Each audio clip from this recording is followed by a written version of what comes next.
Yeah, it didn't, I gotta say, we figured that out a while ago. It's been a while.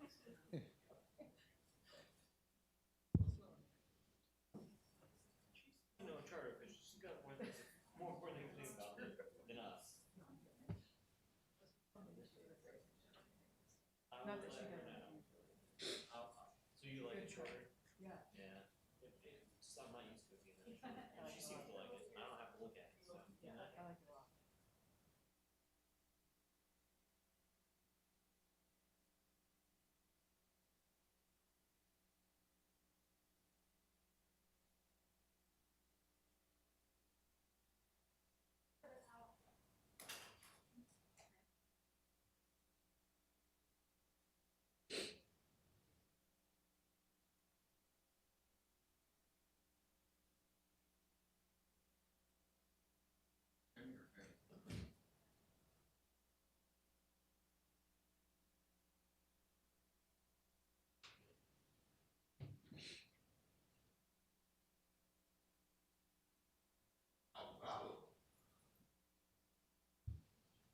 You found me. How are you? Pedro, It's okay. you'll need the microphone. No, Pedro, you have a spot. I have a spot up there. Should I sit over there? Yeah, you can sit. So this is Caroline Quill. I just wanted you guys to meet her. She's a new associate with our firm, and I've dragged her along to a bunch of my meetings just so she sees that what we do is actually somewhat real. Pedro, it's nice to see you. Hi, nice to meet everybody. Nice to meet you. Hi. If you want to just take a seat where we go. Okay. Yeah, exactly. That's exactly That's right. perfect. That was All right, nice. put your computer That's down. awesome. What's going on? How you doing? It's been a while. I'm Amy. Amy, nice to meet you. This is Garrett. Oh, Not nice to important. meet you. Just sitting here.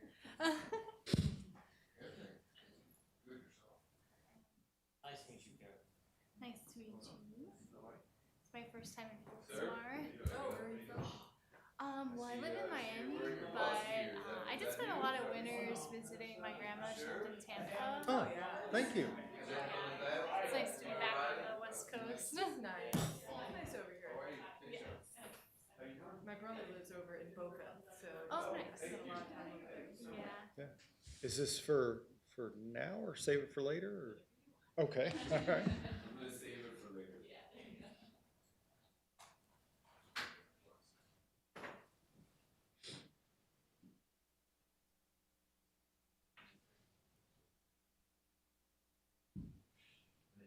I hope he leaves. We gotta get an athletic director first. I guess that'll be the first step in the. No, it's funny. So I talked to I still see Gino's brother, and I spoke to him after his interview, and he's really pumped. He thinks he's got a good shot at it. And then Alonso Highsmith, he's kind of. But they have other candidates. He's one of the big. He was in my high school when I saw him at the high school. And he thought he had a great shot at it too. So who knows? Neither of them have any experience running a program. I don't really know if that's a good thing. But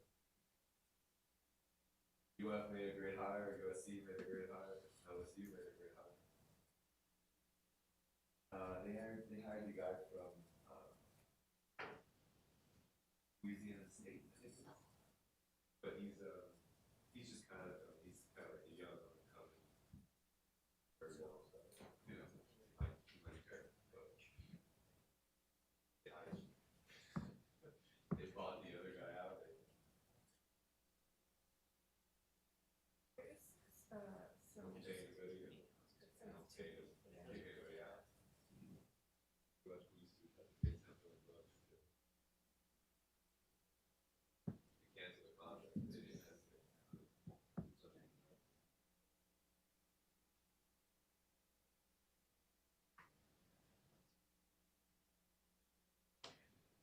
That is exactly what I was looking for. But the only, it's this one.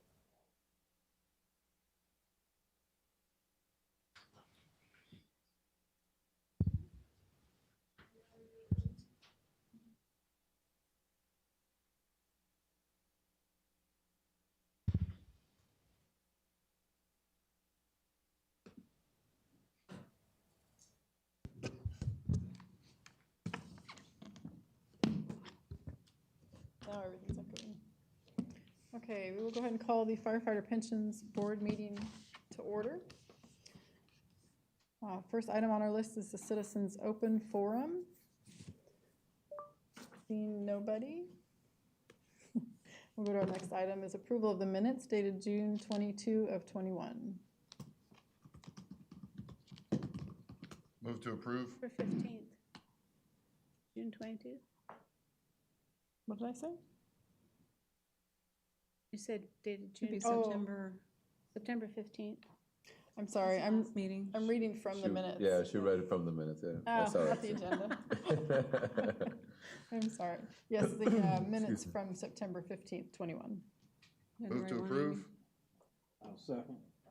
Any discussion, questions? All in favor? Aye. Aye. Any opposed? Okay. Madam Um, Chairman, if I can make a quick suggestion, maybe you might want to just have a roll call for the record as well, Okay. if you're interested. You recommend a roll call or? A roll call, Of the trustees. I think it's just so you note in the minutes who's here and who's not. oh, Is that what you? Yeah. all right, I could do that. Chair Neiman, Here? Kenny Saron is absent. John Hill, Here. Brian Mahoney, Here. Paula Saraki. Here. 4 people are here. I think we're good. We have a Thank you. quorum. Thank you. Second item on our list is the presentation of the quarterly plan investment from September 30, 21. Hey, Madam Chair, Jeremy Langley is here from the Board of Municipal Pension Trust Fund. And Jeremy, would you like to give your report? Sure. Page 7, which looks like is also up on the screens. So all the information, as was just stated, will be as of September 30th, which also is your fiscal year end, as you all know. So kind of the important numbers for the year are in here. Your beginning balance, as you can see, is just over 9.3 million. 83,000 in contributions came in. We did see a little bit of an earnings decrease of 66,000. We paid out 72,000 in distributions, had 12,000 expenses. So your ending balance for the quarter and again for the fiscal year, $9,260,919.07. Then the next couple pages would just be the accounting for the ins and outs of the cash flow for the quarter. If you have any questions there, let me know. If not, we can look at the investments themselves, which would start on page 19 of the packet. So even though, obviously, as we just noted there was a little bit of a decrease for the quarter, the fund was down 0.7%. But, and this is a good news but it was a great fiscal year. We were up 19.42% for the year. So just an incredible year. Obviously, the market was kind of rocking and rolling for the majority of the year, and we were able to take advantage of it. Our managers, for the most part, had a really good year. Actually, the only manager who kind of had some underperformance was our small mid-cap manager, which is Atlanta Capital, and then, of course, the irony being, historically, this is the best manager within the whole pension fund, and they just now it's all relative because they still returned 33.78% for the year, but there was a little bit of lag from the benchmarks, and that was not new. In other words, kind of most quarters there was a little bit of lag, so I'm sure I touched on why before, but just a quick noting it again, is that this manager is very big on strong balance sheets and steady growth.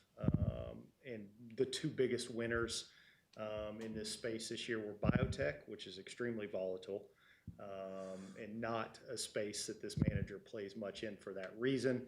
But that was the big winner, again, as you had the vaccines come out and other things related to COVID really drove pharmaceuticals and the biotech space. And then the other part was what we call loss leaders.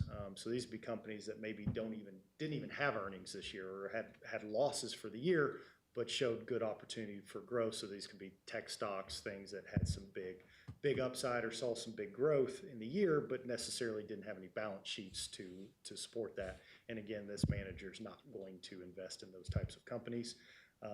So all that to say, we're extraordinarily confident in what this manager is doing. They didn't waver this year, which we're good with, and we think going forward, what they've done in the past that has performed so well, we expect that that will continue because you'll have, you know, times like that. Well, not COVID times necessarily like this, but you're going to have market cycles where abnormal things lead the way at certain times. But we don't think that that's anything that's obviously going to be sustainable. So, and we've already seen in the last little bit of time, their strategy starting to be kind of back in favor again. So really outside of that, it was a great year, and even that one little blip, if you want to call it that, it makes sense, and we understand why that happened, and we're perfectly comfortable with that manager and what they're doing. So really a lot of it, all in all, it's a lot of really good news for the year. And then just kind of catch you up to speed. We did see that little bit of dip right at the end in September, and that's where we got the negative quarter because July and August were actually not too bad. We were up, and then September knocked us back a little bit. But then October was a really good month. So we started the year, the new fiscal year that we're in, we started off very well, and just really up until the last couple of days, we're having a really strong start. Now the market's kind of hiccuped the last couple of days. Obviously the new variants got everybody a little on edge. I'm not sure how that's going to play out, and then what's the Fed going to do with interest rates as it relates to that, and then as it relates to inflation, where they're starting to admit a little more that, okay, maybe this, you know, the big word transitory that nobody ever really hardly used then became a normal terminology. They're maybe backing off that it's not quite as transitory and may last a little longer. So those are some of the things that they're playing into the market right now. So the last couple of days we've seen some pullback. Earlier it had bounced back nice today, but then I checked right before we started and it was up, but not up as much. So looks like we may be in for a little volatility right now as there's some question marks in the air. But again, you know, big picture, things are still relatively, well, actually they're quite positive as it relates to the pension fund and how the assets are performing. So at kind of a high level overview, there weren't a lot of things that we're looking to change or do right now. You know, the managers are kind of staying the course. There's not a lot of active buying and selling happening at the moment. But I do have a couple other things I want to touch on that aren't they're kind of indirectly related to this. But any questions just about the fund itself?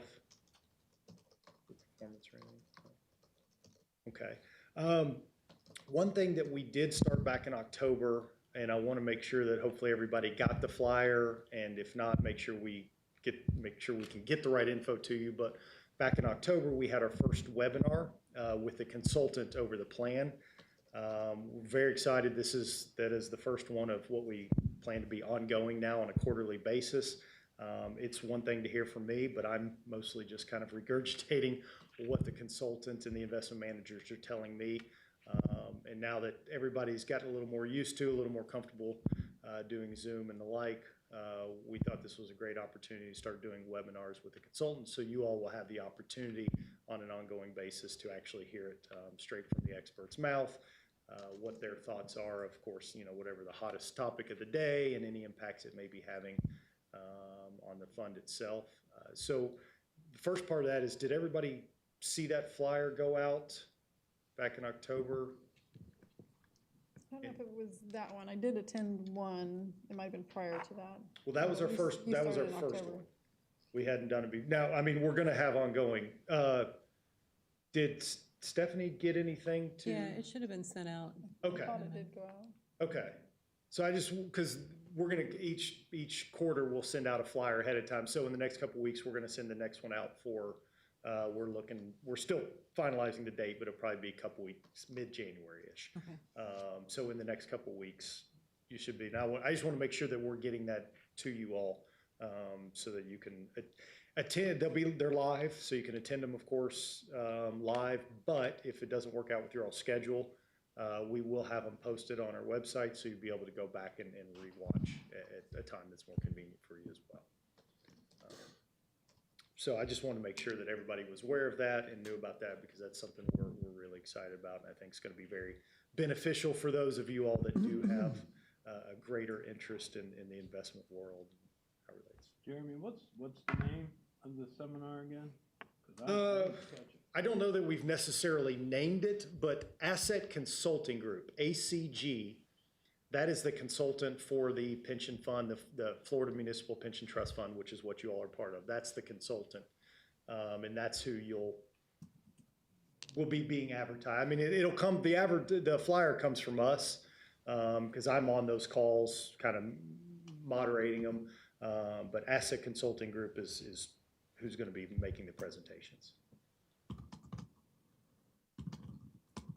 I guess maybe we need to talk about giving it a name. We hadn't done that yet. Yeah, that was sent out back in September, the flyer. Yes, we didn't get quite as early of a notice, but going forward, we'll probably try to send them out roughly about a month ahead of time for each quarter moving forward. So, like I said, hopefully in the next couple of weeks, you all should see the next one, and then just so on and so forth from there. Yeah, it did go to the 5 of us, so Okay, good. Okay. those can be considered education, Pedro, or Sure, absolutely. and just like submit a email you went to it, or how do No, you track it doesn't have to be that formalized. So, the statutory requirement is, excuse me, that there needs to be continuing education, right? But it doesn't specify, how we've kind of Not being discussed informal. before, right? Who, what, when, where, how. So it's really just more of a, kind of self-policing aspect of the statute, if that makes any sense. It's really, as a board, as a trustee, in fulfilling your fiduciary responsibilities, you should seek education, right? And so, if you do it, it's kind of the honor system. You don't have to formalize and say, I attended this. Okay. It's really just more of, I did this, and so I satisfied the statute. Okay. But yes, absolutely, that would certainly qualify. And to that point, you segued me to the other item I wanted to note on. That was a perfect segue, because we are Talked asked about all- it before, that's why. Yeah, I'll slip you the 20 later. The one thing we get all the time from trustees is we get questions just like that. Is that educational? What counts as educational? Where can we get education? I know the state obviously puts on a couple school seminars, whatever you want to call them, each year. And then there's a couple other opportunities throughout the state as well. But we've gotten a lot of questions directed our way of, is there anything? Do you all do anything? And so, fortunately, we've seen some good growth on our end, which is allowing us to do some more things. And starting this coming year, it looks like we're still trying to finalize everything. But maybe July will be the first one for us. But we're going to start hosting essentially a miniature school. The state one is usually about 3 days, 2.5 days.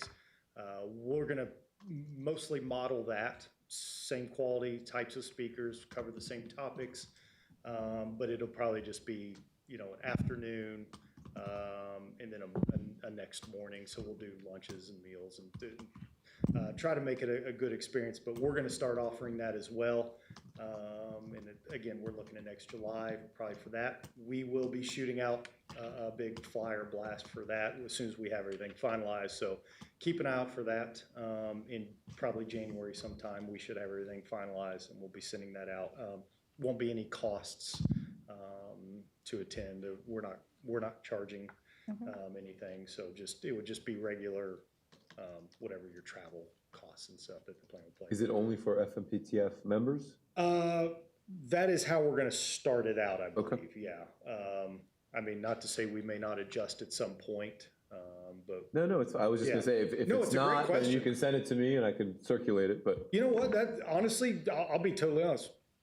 I don't even think we've covered that question. I think it was just kind of one of those. We started talking about it. We just assumed it would be for ours. We've got a pretty good size of funds we work with, and the amount of trustees as a result of that.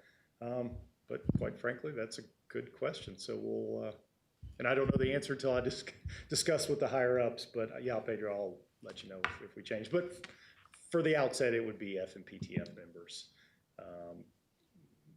at least probably for the first one. So, but anyway, again, just kind of keep an eye out for that if that's something that works for. Oh, and we're looking at the first one, and we'll move it around, assuming this catches on and goes well, we'll move it around. But the first one's going to be downtown Fort Myers at the Luminary Hotel, which is a nice place. So, like I said, we'll try to make it fun in addition to education. So. Any other questions for Jeremy? Thank you. Yes. Next item on the budget, or on the agenda, is the administrative budget for the fiscal year end 9/30/21.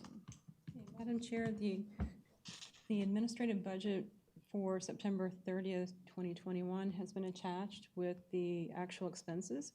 All the expenses came in under budget, and with the ending results for all administrative expenses for the year is $43,640, and that's out of a $56,000 budget. So everything is in line, under budget, as expected. Have any questions? I do not really have questions. Just to refresh me, the 4,500 on the actuary, was that standalone or that was the, The 4,500 is for the actuarial evaluation report. yeah, was that a part of the city's portion that we paid, or was that our own? Yeah, that, you're probably thinking about the auditing fee, Okay, and that, okay, yeah, that was $4,500. That was included with the city's audit. both of them were then. Pardon me? Well, the actuary is on its own. It is completely on its own. Yeah, that's always on its own. It's Right. the auditor report that we do. Correct. In conjunction with the city. Yes. Yep. And we've already adopted this year's budget, right? We adopted this year's budget, and the next year, for 9/30/21's audit, it will be a separately issued statement. Okay. Probably need to accept the budget as presented. We don't need to make a motion, right? We're just accepting it as presented? Or is, So you, Yeah. did you already adopt this budget? this is the, right, This this is- is just a confirmation of last year's budget. We adopted this year's budget already. She's just reporting This is What through the final was. 9/30/21. for last year. Is this the final accounting? Yes. Okay, so then yes, you should approve the final accounting. Move to approve the final accounting as reported. Any discussion, questions? All in favor? Aye. Any Aye. opposed? Okay. Who's responsible for that? Is it Garrett? Did he do a good job? It's Amy, actually. Thank you, Amy. Okay, the next item is considering an interest rate assumption for the 10/1/21 actuarial evaluation. Okay, Madam Chair, I've included a letter that we received from the state of Florida with it came back with our annual report. And they have indicated they recommend that we look at the interest rate assumption for the next valuation report that's going to be prepared. We'll probably have the results in February or so. I just wanted the board to start thinking about this and start discussing what interest rate assumptions we will be using. Jeremy Langley has offered to provide some guidance on that and give us some information. Sure. We've seen that letter, although ironically, not consistently. You would think every plan that goes a certain way should all get that letter. They don't. So there seems to be a little no rhyme or reason. And Pedro, I know you work with plans that aren't ours as well, so I don't know. You've probably seen the letter with other plans potentially as well, I'm assuming. Yes, exactly. I was, I would just reiterate, I think, basically I would say the majority of our plans received the same letter effectively, calling for a lower investment assumption. Although, to Jeremy's point, not all of them, which is odd. But And so our thought would be, and I have talked with the consultant and I have talked with the actuary, at this point in time, While there is a so I think there's two different things at play. The one is the letter, and then one is unrelated to the letter, what should or shouldn't you do? The first one, just on the letter aspect, and maybe I should have let Pedro actually weigh on this part. I think our stance would be, it certainly is not, the idea of lowering it is not a bad idea whatsoever. The numbers they put in there, I think, could be utterly unrealistic. To drop to a 5.5% assumption rate probably would be completely and utterly unaffordable by the majority of municipalities. That would be, more of not, that's gonna be a massive increase in cost. So I don't know how strict a municipality is going to have to try to do exactly what this letter says. The other part is, at the end of the day, you have consultants. So these are actuaries providing this letter. Well, consultants, who are the actual investment experts, not the actuaries, a consultant will tell you, no, right now, as of today, the 7% is appropriate. In other words, they're looking out long-term, 30-plus year horizon, which is how you're supposed to approach this, and they say 7% is what you should assume. And a little quick blurb to that, the way they determine it is not, when they're coming up with what the expected rate of return would be or the assumption rate, it's not what could we get. They'll model it out, they'll do everything, and they say, what is the most likely outcome, not what could we do. And the most likely outcome, in other words, what they actually legitimately expect, is a 7% average. So you would have the consultant supporting you if you wanted to stay at the 7% and not make any changes. Again, that's as of today. Now, something could change in the future, and the consultant might say, well, things are different now, and we do think that with this investment mix, X is now the appropriate assumed rate of return. And that day, there's a decent chance that day might be coming, but we haven't gotten there yet. And so I don't think this letter from an investment side is necessarily something that you couldn't argue about if you didn't want to change. And then I've got a second part, but you had to. So when the actuary is doing this, are they basing this on the global assets of your portfolio?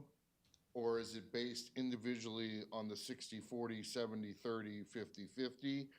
Or is it just globally the total assets and the crunch numbers of everything? This is what? So is it individualized to our asset allocation? I don't believe that in any way are they looking at your plan and going through your plan's Not mix even our and saying, plan, just the allocation model. right. I'm assuming they are using some sort of allocation model, yes, to come to that conclusion. I truthfully don't know exactly. I don't know if they base it on the FRS allocation and then just globally respond to that, or if they actually go, oh, you're in a 60% equity, so let's model that out, or a plan that's in a 70% or whatever. I don't know if they go to that level. But this was just the generic letter sent to everybody. This letter looks identical to everybody, correct? And everybody is not, and that's the other part. Everybody's not invested the same way, so why should everybody be doing the exact same assumption rate if you have a different strategic policy or investment policy or allocation? And I do have one other question. Maybe it was a couple years ago, but weren't we at 7.25%? It was, yeah, it has been lowered to 7. I thought It we were was lowered to 7.5. 7. Yeah. That 9 months I wasn't on. Mhm. Okay. See what happens. So that's my 2 cents to the letter. Now, the other part is just what could be appropriate or what's a good direction to take regardless of the letter, which is anytime you can be more conservative, all else being equal, why not, right? And so one thing you are looking at is that we are coming off a historically great year. So all else being equal, if there's no other big changes that have happened, the contribution rate should come down during the next valuation. This is usually what actuaries will tell you is a great opportunity to look at making any sort of changes that might come with a cost, because what can happen quite often is you have the ability to, instead of lowering the contribution rate, maybe you drop the assumption rate, which would normally increase costs, but it could be offset by the gains that we saw this year, or a big chunk of it might be offset, whatever the case may be. So when you have a really great investment year like this, it's a great opportunity, if the board is interested in lowering the assumption rate, to take a look at it, because again, it could come where the contribution rate doesn't end up changing much, if at all, but yet you get the opportunity to essentially become more conservative. So if the board was interested in that, what I would say is you could ask Chuck, the actuary, when he runs the valuation this year, hey, also give us a couple other options as well. So run it at the 7% if that's what you all want, but then, hey, show us what the cost would be at 6.8, 6.6, 6.75, what, maybe give him a couple different options. Then when he brings the report, you can see what those costs would be, and then you could make a decision and say, oh, okay, this looks like a really nice time to make a change, or, we'd rather just take the gains this year and stay at the 7%. So that's, in the board, you all are in control of the assumption rate. That is actually 100% in your all's hands. You decide what it needs to be. Of course, you want to keep in mind what those costs associated with that are, because if you pick an assumption rate that is not affordable, then we have another spiral out of place. But so that'd be my thoughts on the matter. If you all have any questions, or Pedro wants to weigh in on any part of that. Just a couple of comments, and I mean, excuse me, I agree with everything that was said. Essentially, all of our, or the majority of our boards have gotten similar letters. This is not the first time this has happened. A couple of years ago, the state was kind of on the same kick, and they were sending these letters about folks lowering their assumption rates. So, if you recall, I don't know, Jeremy, 6, 7 years ago, maybe 8, everybody was closer to 8%, 8.5%, 8.25%. And now I would say the average is probably around where we are, 7, maybe 7.25. FRS just lowered their rate also last month. I think they're at 6.6 now, or 6.8. I know they just lowered it. They just lowered it, and I forget now. But so, the trend is certainly to lower the assumption. I think generally speaking, we would look for a recommendation from your consultant and from your actuary to rely upon, right? Is this something we should do? And I think everybody, for the most part, just like any other assumption, right? It doesn't necessarily mean that you're going to change the cost of the plan. You just kind of change the financing terms, right? So you just kind of change, you're paying more up front and paying less later, or vice versa, depending on the assumption and how your experience correlates with what you're expecting, what your assumption is. So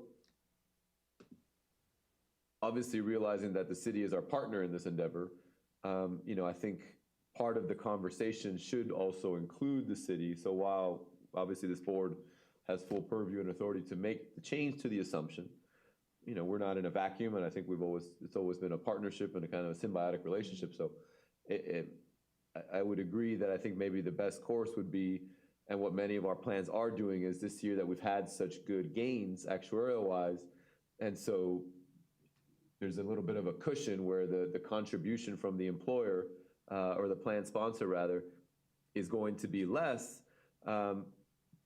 Plans have taken that opportunity to kind of say, okay, well, we can make this change without really costing any more, right? We're just eating up into the gains, but we're not costing more money at this point in time. Whereas if we were forced to do it maybe 2 years from now, and we've had poor experience, it's going to be a much larger hit to kind of make the change. Mm-hmm. So I would agree with the suggestion that maybe we ask Chuck to look at what the plan would look like in terms of contribution, increase or decrease, compared to our gains, and see if there's a sweet spot that we can, the board feels comfortable with lowering the assumption, taking advantage of the gains, and the timing really, and affording the city some leeway and not kind of hitting them with a big bill at an inopportune time, which we may need to do at some point in the future. Right. So again, we don't need to make the change. I think it would just be information so that when we meet with the actuary at the next meeting, he's gonna have the report, and we're gonna go through the report, and then he's gonna say, this is what the contribution would look like with a 7%, with your current assumption. This is what it would look like with a 6.8 assumption. And then, you know, you can kind of gauge up or down if you want to go to 6.7 or 6.75 or 6.9, or you can kind of play, I mean, you can play it, he can give you a rough estimate as to what it would look like. And then the board can decide, and maybe we can have the city, you know, present at the meeting, or, you know, have the information and say what it would prefer, right? Would it prefer to, hey, you know, we'd rather take this hit now as opposed to later, or, you know what, now's not the right time. You know, we would prefer if the board would elect to defer this until next year, and we could we could reevaluate next year. Does that make sense, everybody? Yeah, a couple questions. I guess first, so the next meeting is March. The actuarial report will come out for us then. We usually have the draft report February, thereabout. Do we need to direct them to give us varying numbers and what the impact would be while they're doing it? Yeah, Yes, we'd have to I would advise them suggest, I would say we reach out to Chuck and we say, you know, at today's meeting, we discussed lowering the investment assumption. Can you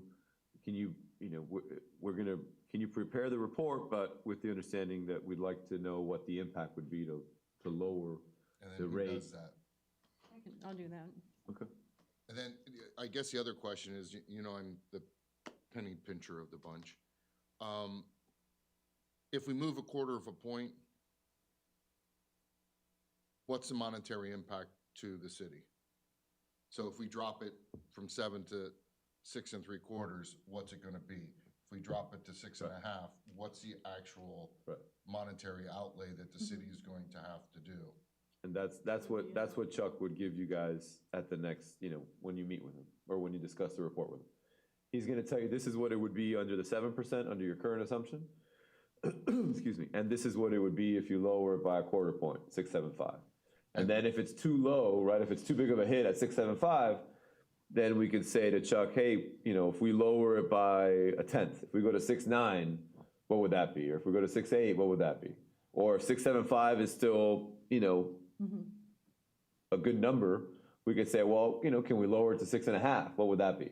And then you can kind of gauge where it would work for everybody and where it wouldn't, depending on the cost. Where are we at? I thought we were well above the 100% fully funded. We are.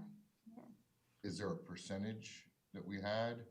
You don't need to pull it up. But Yeah. we were way above, right? Right. So that's another, so if we are well above, that's another kind of wrinkle in the equation, if you will. So state statute provides that for closed plans, such as ours, if you are fully funded, and they have a definition under the statute of fully funded, which is essentially if your present assets can cover all, you know, current and future benefits, right? Under certain methodologies or assumptions.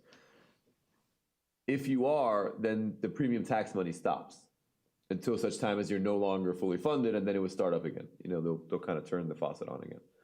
So one of the things that we've done, right, exactly. One of the We don't things. want to be fully funded then. There's two, So, but I think Let him- by lowering the assumption, by lowering your investment assumption, you may get there anyway. So that may be another reason to lower your investment assumption, because then that would lower that funded ratio to a point where you're no longer fully funded, and you don't have to worry about that part. But we're still Is this a good. talk to Chuck question? It is a talk to Chuck question. Well, I mean, talk to Chuck in the sense that he's gonna give you the numbers, but I can, And I've If you worked have with- another I've worked with him question. For a long time. if you have another question, I can try and answer it, but if it's definitely something related to math or actuarial science, I would not be able to. Defer. Yeah, quickly, If I vehemently. remember, we're definitely fully funded for current liabilities. Don't think we're fully funded for all current. And that's one of the that's things. the big kicker Yeah. that gets Right. lost. And there's two different funding percentages. Right. There's the current liability. So if you're in your actuarial valuation, it says 100% funded. In that, what that means is if you shut the plan down today and you paid out everybody what they've earned to that point and that's it, you have enough money to do it. If you're overfunded, it means you pay out everybody today, you're still gonna have some left over. It doesn't mean you are fully funded that number is not based upon expected future liabilities, because we're not closing the plan and we expect people to keep working it. And it's at that point, if you ever got to that point, which is, I only know of one plan that does that. You have a zero, the state they won't give you the money, but you'll also have a 0% contribution rate too. So you're not putting anything into the plan because it already has enough money for the one plan that's got there, they're their own unique animal. They're not like any other plan. So essentially, at least all the plans I know of, basically nobody is at that level of funding. We have a couple, but they're kind of more, Homestead Firefighters is one. We have a couple, but they're kind of much further along in the life cycle, right, of the plan. There's only a couple retirees left that they're paying out on. But either way, Chuck would be able to answer, hey, are we in risk or in jeopardy of potentially losing our state money? And just like anything else, this is not going to happen overnight, right? So, for better or worse. But we haven't gotten, or they haven't distributed state money in 2 or 3 years, correct? They are giving us the distribution, the state money. We're not getting the We usually get it in supplementary September, distribution. right? Pardon me? We usually get it August, September is when we get the check, right. August. Usually August. But we're not, they used to give us 2. We're not getting, as of maybe 2 or 3 years ago, maybe 2 years ago, We didn't they get any- stopped the supplemental portion. So firefighters used to receive 2 distributions. They used to receive kind of the initial one, and then they would always have a supplemental because there was extra. That supplemental in the last 2 years, maybe 3, I don't know, has effectively gone away. They haven't made a supplemental distribution. But we're still getting that first round of distributions. Yes. And we will continue to do so until such point in time when the state realizes, assuming that we are, the state realizes we're fully funded. There's probably a little bit of a delay there because, they're not looking at this on an annual basis. So They only technically have to do it every 3 years. I guess one question and then one point. How much are we contributing on an annual basis, the city, just from a city perspective?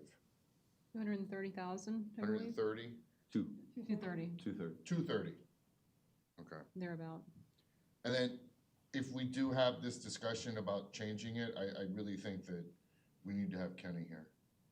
Oh, yeah, definitely. Because we'd have, Full board. yeah, at least the firefighter side of the world, because it has a greater impact on you guys, especially if we're doing the city dynamic with the impacts of your retirement.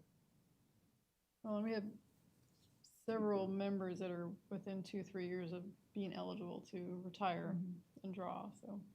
Again, it may or may not be an issue, but again, it's kind of one of those things where by resolving the first issue we talked about with respect to the investment assumption, if it is an issue, it'll likely be resolved because by lowering the assumption, you're assuming, right, you're not going to make as much money going forward, which means you're going to have to put in more money initially. Yeah. So, but we can ask Chuck if that's, when we ask Chuck about the, costing out, lowering the investment assumption, we can also ask him about whether or not we need to be concerned with the fully funded and losing our state money, our premium tax money. But to your point, yes, exactly. Nobody wants, just like every corporation in America, nobody wants to be profitable. It's kind of the same deal, right? Nobody wants to be fully funded, really fully funded. It's free. So it's an excise tax essentially for insurance companies. I won't go there. Now you just threw me off, darn it. Oh, bobbleheads. So a couple things to consider. The Goldman Sachs, Citigroup, and JP Morgan are saying the 10-year perspective on the market is in the 5 to 6% range over the next 10 years or so. With that being said, a 7% assumption on our side could be troubling. I have faith in you, but at the same time, I don't want to crush the city budget in case we need another fire truck. So I kind of there's a lot of balancing, I Sure. guess, we have to discuss through that. Yeah. And would he be able to attend or at least do a Zoom thingy? Yes. He usually Yeah. is here to present for us.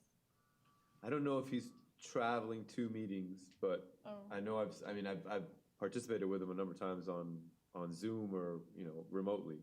It- But, That should be, at the minimum, he should be. but able right, but to either way, he'll Zoom, be yeah. here in some way, shape, or form. With his abacus?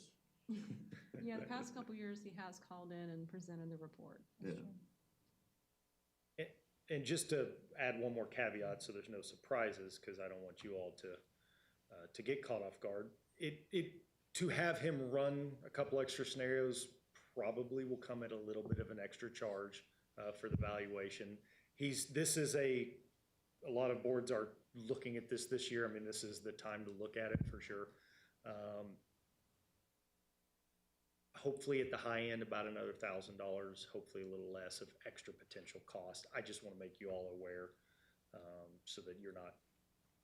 surprise. And that was another reason why I said just give him one number, because then you can kind of play off of that. You don't want to have him cost out 6.75, 6.5, 6.8, because then you're running 3 studies, you're incurring the cost.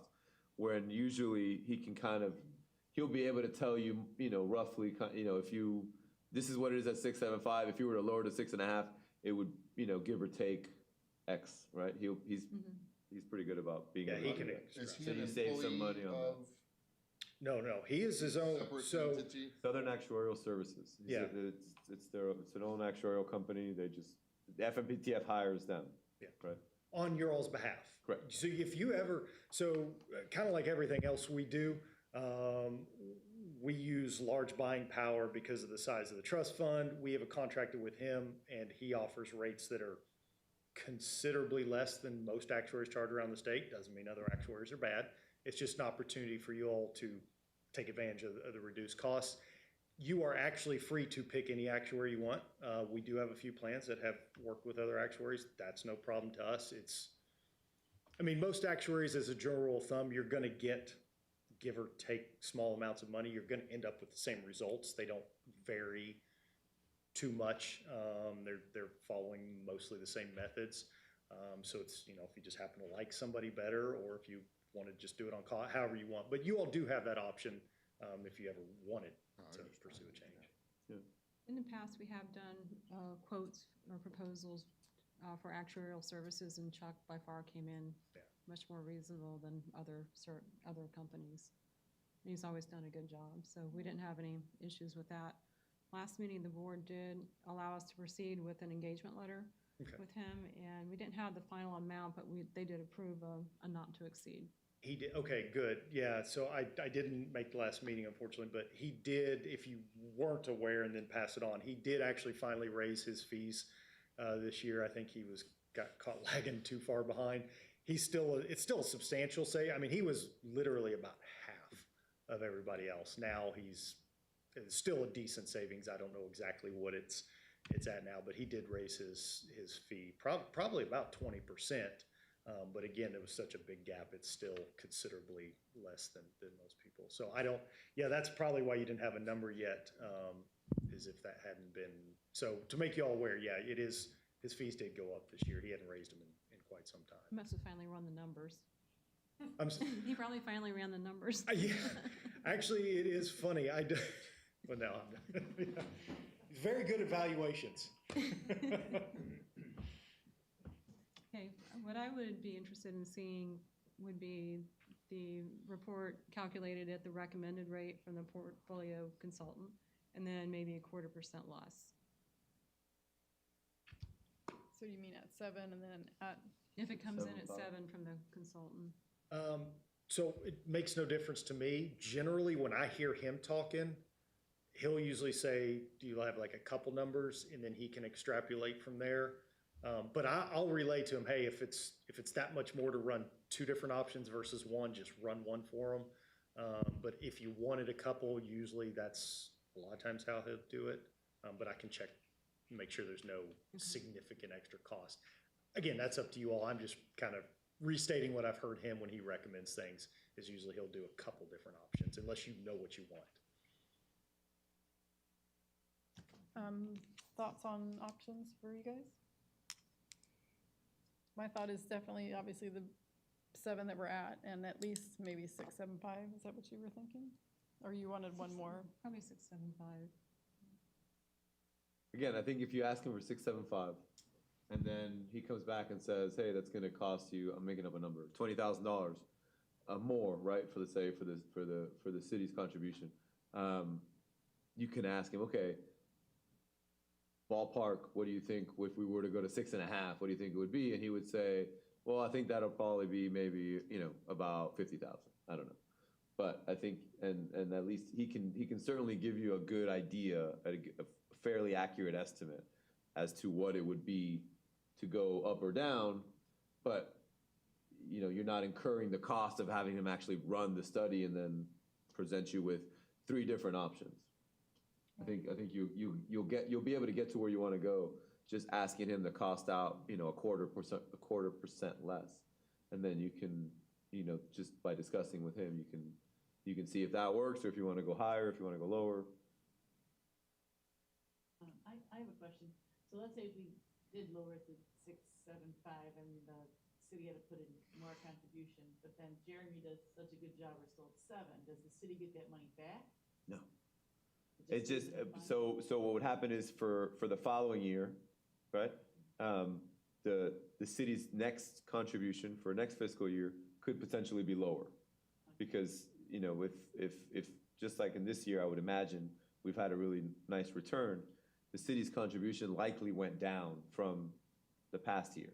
Okay. So it would be the same kind of relationship, right? So next year, we do really well, Jeremy hits the ball out of the park, and we make, instead of the 675 that we were assuming, we're at 10%, right?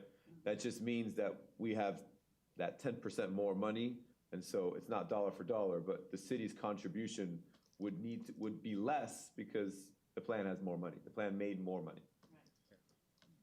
Pedro made an excellent point earlier too, that is really the key to remember in all this. You're gonna pay whatever it costs, and nothing we're talking about is actually going to impact the total cost. It's just when you're gonna pay for it.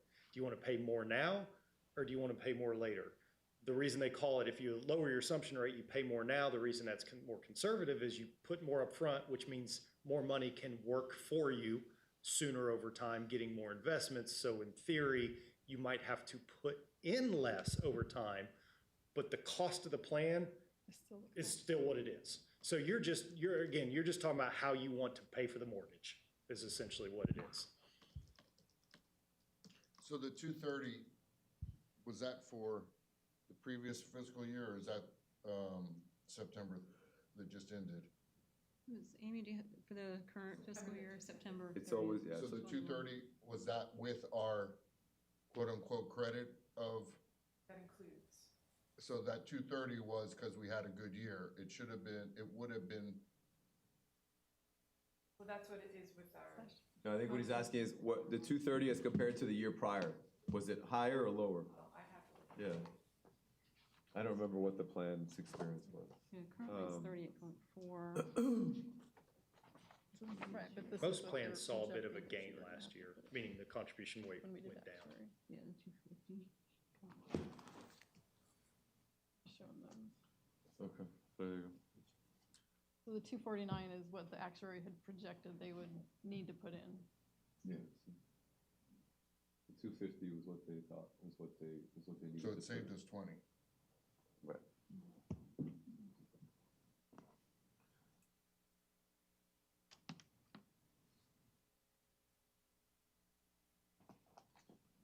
And our budget's 36 mil, 38 million?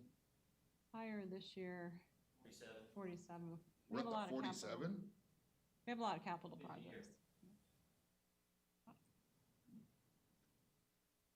5-6 years ago, we were at 18 or something. Growth. We haven't grown that much. Things are more expensive. We have a lot of capital projects in the new fiscal year. Transitory inflation. Transitory. So I would propose that we, obviously, do the actuary as we've already requested, plus an additional look at lowering it to 6.75. Yeah, and have him come into the next meeting and we can have the discussion about whether or not we're gonna lower it. And if he's able to do the 650, like, if he's not gonna charge us an extra 1,000, if he can tell us the 650, Right, because during the that discussion. movement won't Sure. be a dollar for dollar. It'll be, I will tell you, I mean, to his point, it'll be real close, actually. He certainly can, if you all don't mind a guesstimate. So he comes in at 675, he does a report, and you are like, that's close, but I'd like it to make the numbers work for us. Maybe we want 6.8 or 6.6 or 6, whatever. If you all don't mind a guesstimate without him having to rework the whole thing and charge you again, he can ballpark you relatively close. If you need to know the dollar amount, specifically, then that's different. But if you're okay with a guesstimate, then yes, 675, he can work off of that to get you all. Honestly, I would prefer actual numbers, Okay. if it's possible. I mean, if he's gonna, He's gonna charge you for it though. That's the whole thing. yeah, but how much? Oh, that I don't know. He could run, there's a high probability that he could run two different options, a 675 and a 6.5, grand total of $1,000 or probably less extra. I don't mind doing the two numbers either, and maybe he could even give us a ballpark of what it might cost when they contact. I mean, do you want? At the end of the day, it's an Excel spreadsheet. Listen, I never get into process. what others charge for their time, so and I can't handle Excel anyway, so it's okay. But I think if you want to, if the board is comfortable with it, just by consensus, you can direct to ask Chuck, to cost out the 675 and 6.5 with a not to exceed of $1,000. If you can do it, you do it. If it's going to be more than that, then you don't do it. Is that reasonable? I'm good with that. Right. I'll Does agree. this need to be tabled, or it's just an open discussion? There's It's nothing. gonna be, yeah, I think you're gonna get the information back at your March meeting, Hopefully. hopefully, and then you will have the discussion then in terms of, what you finally wanna do. Do you wanna lower it? Do you wanna leave it the same? Do you wanna raise it? I doubt it, but. Definitely don't want to raise it. Any other questions, discussion? Everybody's in agreement? Okay, so I'll direct Chuck to run the numbers at 675 and 650. Yes, Okay. thank you. Quick Or side not to note, exceed. FRS is 6.8. Okay. Was able to find that. And they did that this year? They did that this year. Now, what I haven't been able to find real quick is what their investment allocation looks like. So take that with a grain of salt. I don't think it means you have to go to 6.8 by any means. Yeah, and can we ask that question too? Is it based on a specific allocation model? Because if it's a 70-30, in theory, over a 30-year time span, you're gonna have a different quantitative number than you're gonna have Oh, absolutely. at that 60-40 rate. So what's the impact on it? We're on the 60-40 right now. And in an inflationary environment, and what your lovely 40% is gonna do over the next 3 years is a different issue. Yeah. Well, and on that note, and I know we've talked All about equities. past, but we do offer another allocation that some of our boards are taking advantage of, which is a 70% equity allocation. And to your point, the expected rate of return, the assumed rate of return that matches that allocation is 7.5. So you do expect to get another 0.5% return by taking on 10% more of equity.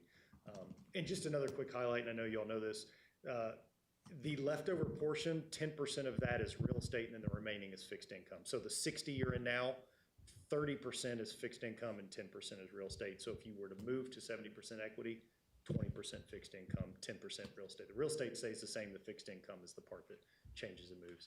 So if you were interested, and this is an option that the board can make at any time. Again, this is kind of your all's purview, and it's relatively quick. There's nothing you do other than you make a motion and decide and tell me, and then we make the move on the back end to put you in a new equity allocation portfolio. But you all do have that option if that's something that interests you as well. Yeah, we do have Is a that number of of employees in the plan that are getting close to retirement, so that'd be a Is that something that you consideration. guys would recommend, or? It's really, I don't know that I would say I would or wouldn't recommend. So here's really at the end of the day, it's what's your appetite for a little more volatility? So over the long run, which is what we're talking about, when we talk to this pension plan, unless there's some knowledge that this plan's gonna close sometime soon. So if we're assuming that it's gonna remain open and we're gonna continue for decades on end, to have new people coming in and paying retirees, then the expectation of moving to a 70% equity allocation is, over that long run, we're going to earn more money. But what happens is if we get a little more volatile years, you get just a little more ups and downs. So that means the contribution rate could fluctuate. Now, again, I don't think we're talking huge amounts, but it does exist. So the contribution rate could fluctuate a little more. If the city or the board says, you know what, I'd rather just make more money, I don't mind a little extra fluctuation in the contribution rate, I'm happy to do that to make more, then more equity allocation probably fits what you all want. It is a closed plan. Yeah. We don't have That's new. right. I apologize. Yeah, so I'm trying to think. Do you have active still though, right? Yes. Yeah. Do you know what the youngest roughly active participant may be? I mean, are we still looking at, if you have actives in theory, we're still looking 30 plus years potentially that we would be paying benefits. Right. Do you have actives in their 30s? We better be paying in 30 years, Renee. Well, I'm saying. So, right, if you're using a mortality table of, I don't know what currently, say 78, that's what you're basing everything on is mortality tables. So if you have somebody retiring in their mid-50s, that's, 20, if they're 55, that's 23 years of retirement that were plus any extra years of actives before they get to retirement. So if we're looking 30 plus years, we're still talking about a decent term, long horizon. Now, as you get closer to the very end of the plan, then you maybe want to start going, well, maybe and we have a 50% equity allocation, which we only have 2 plans in, but they're closed and they are at the very, very, kind of tail end. And then they're very well funded, so why take any extra risk at all? But with your time horizon that you still have left, you have the flexibility to, if you say, yeah, let's, make a little more to take a little extra. Can I delve into a different one? So I think from a 10, 20-year look back, we haven't had a significant drawdown in the market since 08, 09. Can you tell us what the contribution rate was for 09 and the impact that it had in that, as I'm looking forward, at some point in the next 3 to 5 years, we're gonna have a negative year in the market. No offense to you guys, but it's the law of numbers. It's gonna happen. And what was the impact on the city when that happened? Yeah, we can pull together a report that shows the contribution rate for each year, the annual contributions. Do you have the valuation? Did I see somebody has that? Yeah. 14, 15 maybe year, we were slightly negative. Yeah, I we mean, can- almost zero was slightly, and you could at least get the sense of what the contribution rate did. It gives you I think it was 14, 15 where we were Flat. yeah, flat, yeah. Because that's considered, from an actuarial standpoint, that's considered a loss because you missed the assumption rate by 7%. So you can you can kind of get an idea of the impact. Because I imagine digging back to 08, 09 might take a little more effort. Yeah, we have the returns back to 10, 11 in the valuation report, if you want to go back, how we can pull some data. Well, do you have the contribution rate for those years as well? That should be in there, I think. It doesn't show the rate, it shows the amount, all the contributions. We can certainly pull that Yeah, together because and it send only it goes out. back to 10, 11.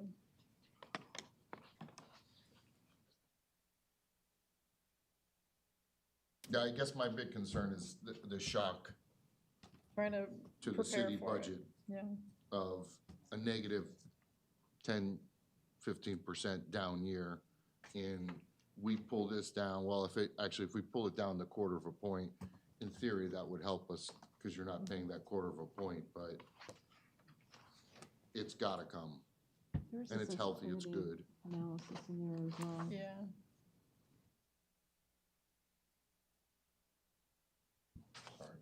You're,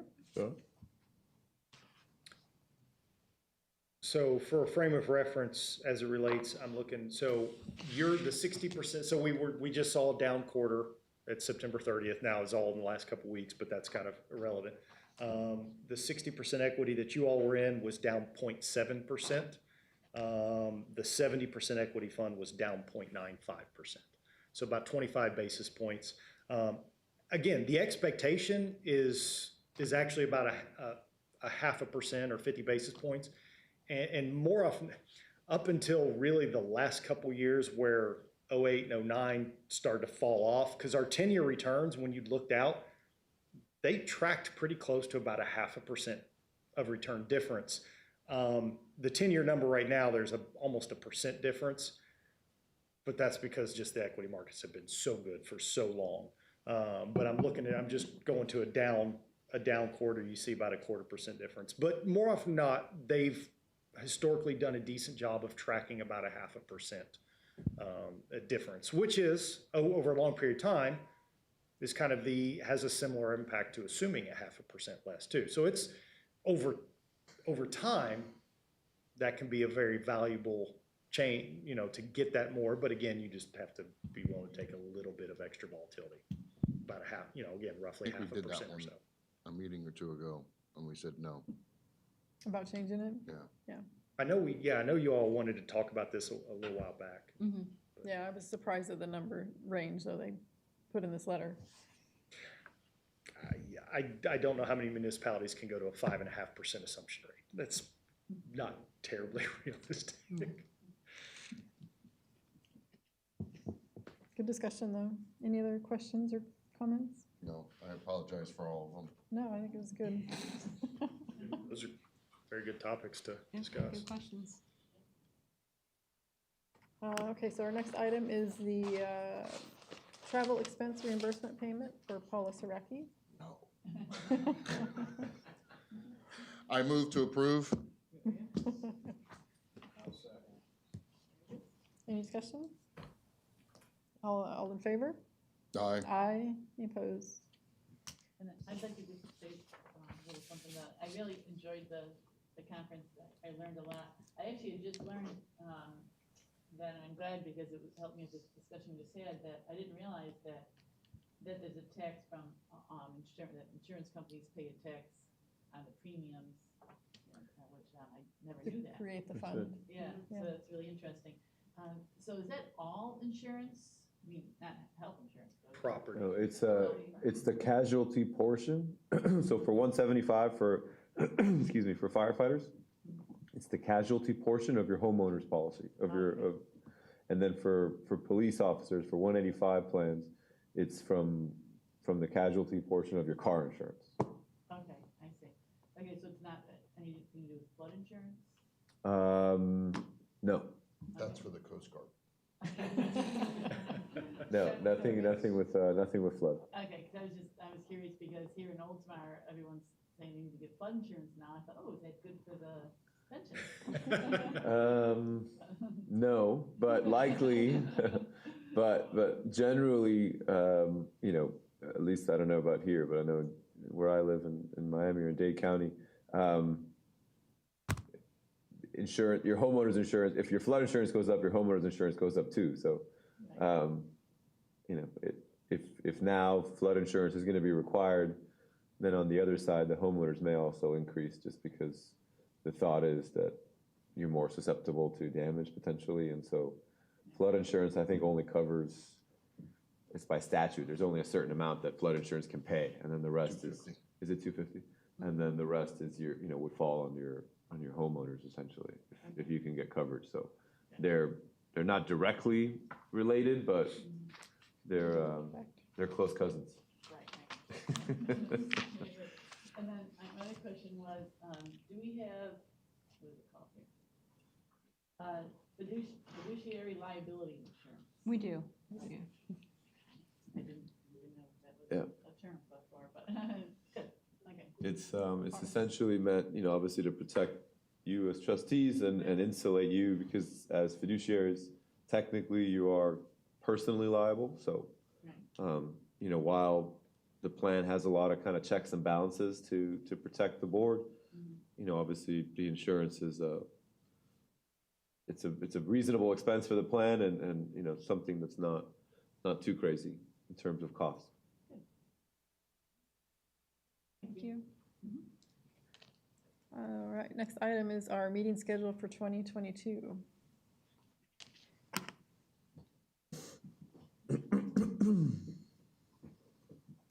How are those dates determined? You notice there's not a rhyme or reason to, as far as they're always on a certain day of the week. First, we work around the firefighter schedule, and and then we try to get a date. And then my with schedule, attorneys I'm sure, and Jeremy's, and yes. Try to avoid holidays. At least the shift schedule. I'm a little more free now that I'm on days, but we try not to put it on the days that he's on duty. We have to bring the whole truck. I'm not gonna say we haven't done that before. The November 29th, I'm sure you've looked, but when is Turkey Day? The 24th, 25th? The 29th came from Pedro's office.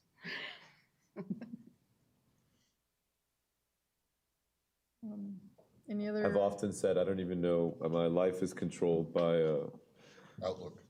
Well, yeah, and by women really, because between my two daughters, my wife, and Jessica, that controls my schedule at work. I kind of, I don't have much say as to where I go. So. And you're a better man for it, I was just gonna say, explain why you're so together. Yeah, that must be it. So everybody's good with those dates, accepting? I don't like the September 12th. I'm just kidding. I would say, okay. All right, next. Said it with a straight face, so everybody got concerned there for a second. Oh, I was thinking he was just gonna recover from September 11th. That's what I thought too. I said, wait, no, it's the 11th. It's the, right. Okay, so attorney update. Okay, so nice to see everybody officially. It was, I know it's been a while, but I appreciate you guys accommodating us. First, I wanted to introduce Caroline Quill. I kind of mentioned her name briefly when I first walked in, but Caroline is a new associate with our firm. She's been with us almost a year at this point. She's been wonderful, and I'll let her kind of tell you guys a little bit about herself. She'll do a better job than I will, certainly. Thanks, Pedro. Hi, everyone. Nice to be here. Nice to meet you all. As Pedro said, my name is Caroline Quill, and I've been with the firm for almost a year. Prior to joining the firm, I was assistant state attorney in Miami-Dade, the state attorney's office, prosecuting misdemeanors, most of the time over Zoom court, so that was very interesting, dealing with all those technicalities. And I went to law school up in DC at GW, but I went to undergrad at UM, and I hate the winter, so I love being in Florida. And my parents live on the west coast of Florida in Port Charlotte, so I love coming over here on the west coast. And I've been kind of just shadowing Pedro to learn more about pension law and to meet all the board members and to see if I can help in any way. So thanks for having me here. Thank you.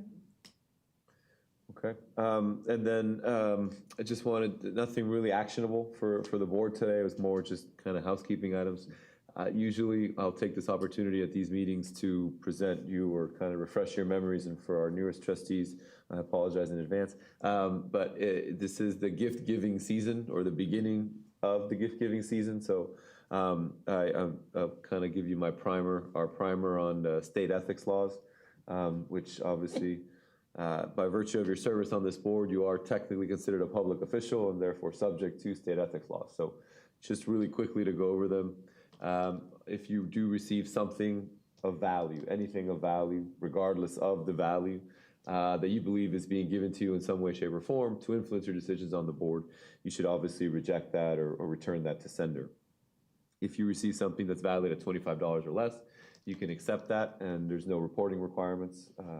If you receive something between $25 and $100, you can accept it. However, there is a reporting requirement on behalf of the gift giver, right? So the person, company, entity that gives you the gift needs to file a form with the State Ethics Commission advising that they gave you the gift and what the value of the gift was.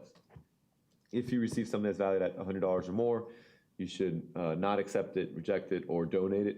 And we always recommend that you file a letter with the State Ethics Commission advising the gift you received, who gave it to you, what it was valued at, and ultimately the disposition of the gift, right? What you did with it. You donated it to a charity, you donated it to the city, to the employee, rec room, or you returned it to sender, whatever the case may be. Does that make sense to everybody? Okay. You guys are all varsity, I know, so but I figure it's good to refresh memories. Kind of dovetailing off of that, historically, we have provided holiday gifts to our clients, to our board members. They've always been under $25, so we have not triggered any reporting requirements. However, obviously last year with COVID, we decided to make a charitable donation on each of our clients' behalf. So we actually donated to local food banks around the state. This year, just with everything going on, it was a bit of a logistical nightmare to kind of get a bulk order and get it engraved or monogrammed and then get it delivered. We really didn't have too much confidence that it was going to get done. So we're again going to make a donation, a charitable donation on each of our clients' behalf. This year we chose the Maryland Seskin Cancer Research Fund, and this is it's in conjunction with the University of Miami Sylvester Cancer Center, and it was actually a charity or a research fund that was started by our partner Bob Sugarman about 2 years ago after his wife passed away.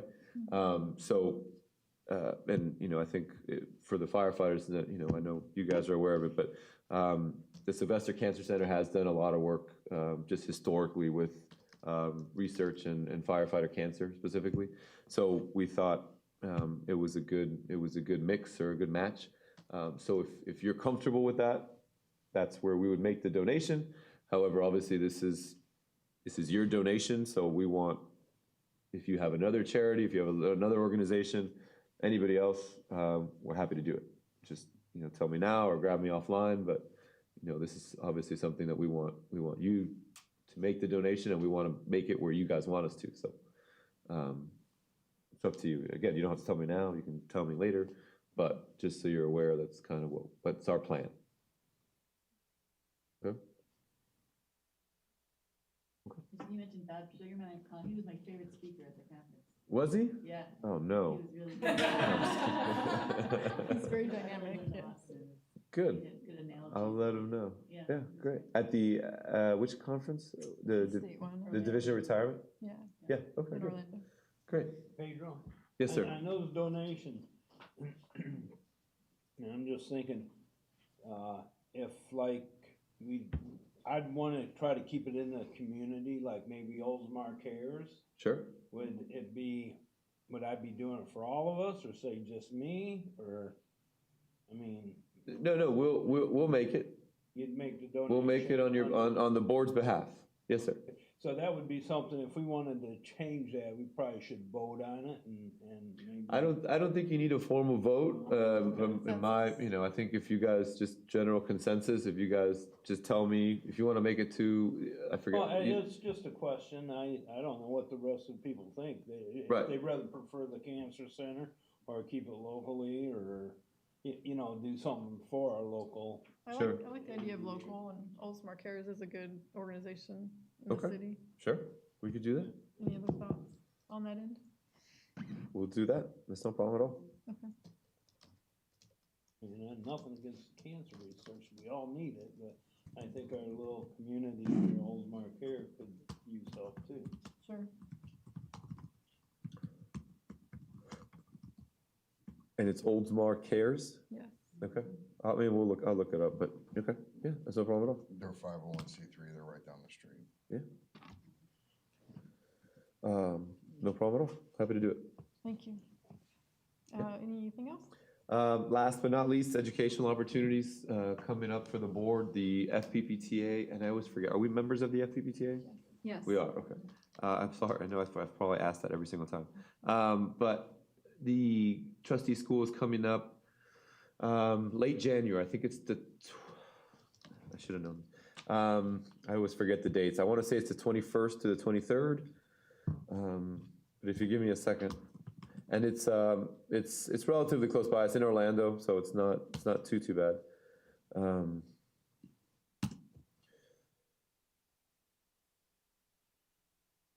Yeah, the 21st to the 23rd of January. I'm sorry, the 23rd to the 26th. I apologize. I said it's over the weekend. Yeah, 23rd to the 26th.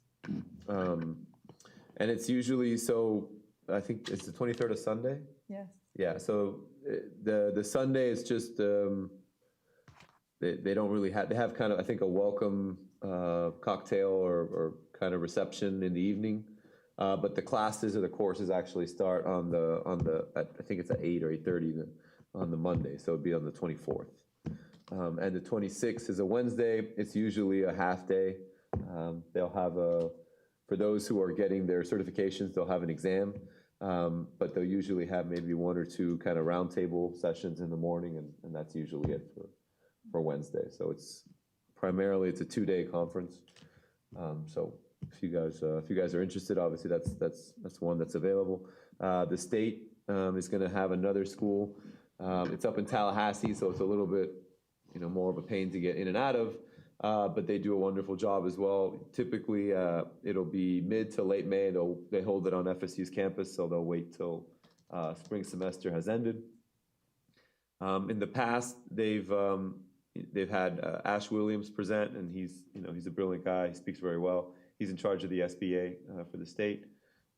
They've also had the ethics czar present. So there's a number of good speakers, good information, obviously. So if anybody's interested visiting our state capitol, I would certainly encourage you. We'll get you the dates. They have But it on it's campus at usually FSU, not at the Capitol? they have it at it's a nice conference center, kind of a big kind of a big class like this. But yeah, it's on the campus. It's not at the state capitol. And that's it. That's really all we had for my prepared remarks. Thank you. Any other comments or discussions? Okay, just need a motion to adjourn. I like motion to adjourn. I'll second. All in favor? Aye. Aye.